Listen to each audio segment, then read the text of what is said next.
¿Qué tal? Hola, buenas tardes, Nuria, ¿cómo estamos? ¿Qué tal? ¿Cómo está? Muy bien, ¿Bien? vengo a hacer las pruebas y todo esto. ¿Nerviosa?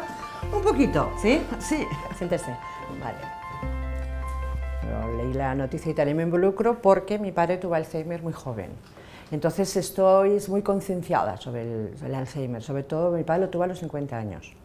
Y eran los años 70, no se conocía y tal, y es un tema que siempre me ha gustado mucho. Y ahora que se empieza a tocar tanto, me he involucrado mucho, me gusta mucho. El seu pare no el van diagnosticar fins al final de tot de la malaltia. El procés va ser ràpid, tan sols 2 anys.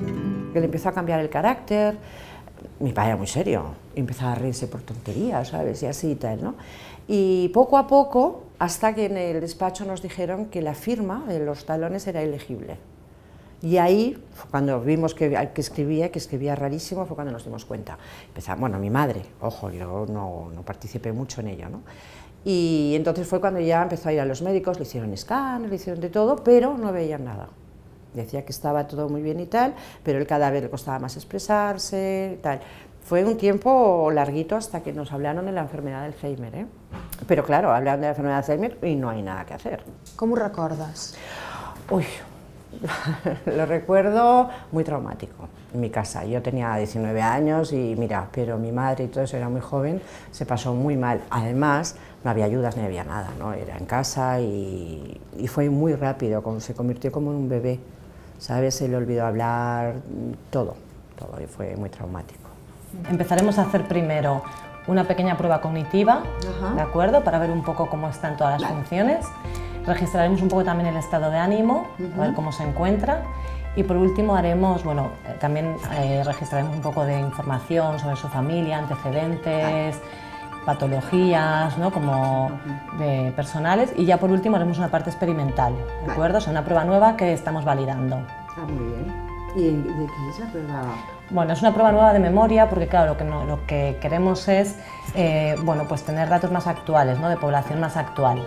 Vale, entonces, perfecto. bueno, pasaremos diferentes pruebas, pero esto será al final. Sobre todo, bueno, esté tranquila, que los nervios son muy malos, ¿vale? Sí, no, te digo, estoy tranquila, y entonces poco a poco. Avui en dia podem dir que la malaltia d'Alzheimer, quan es diagnostica clínicament, quan dona símptomes, és tard, és a dir, se sap que ja fa aproximadament uns 20 anys que aquell cervell ha començat a presentar canvis bioquímics, neurobiològics, que produeixen unes alteracions en el seu funcionament.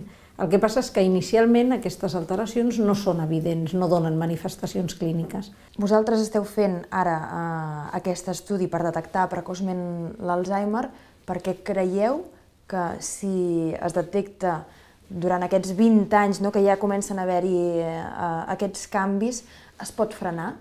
Aquesta és la idea? Avui en dia no ho sabem si realment es podrà fer alguna cosa per frenar-la.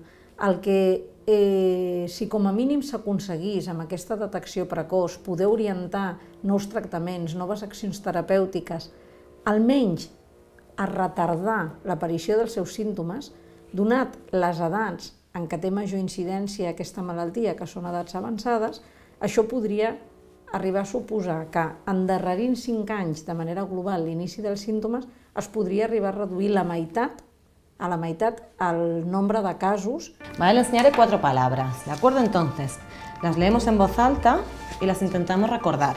Vale. Cuando quiera. Hermana, cabra, lirio, céntimo. ¿Cuál de ellas es una flor?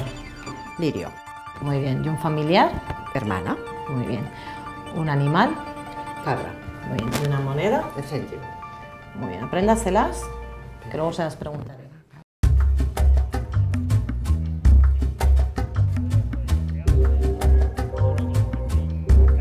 En Pedro també s'ha involucrat en l'estudi. És un dels 2.000 voluntaris de la primera fase. L'Alzheimer li ha tocat de ple a través de la seva mare i de 4 tiets. Tant la Marga com el Pedro s'han embarcat en aquesta aventura perquè coneixen la malaltia de ben a prop. Volen ajudar, estan disposats a col·laborar fins on calgui. En aquesta primera fase passen per proves cognitives, de memòria i anàlisis de sang. Si queden entre els 400 voluntaris finals, hauran de passar testos de personalitat, proves de neuroimatge d'alta tecnologia i una punció lumbar. Els faran un seguiment durant tota la vida, cada 3 anys. Excepte aquesta última prova, tot ho hauran d'anar repetint.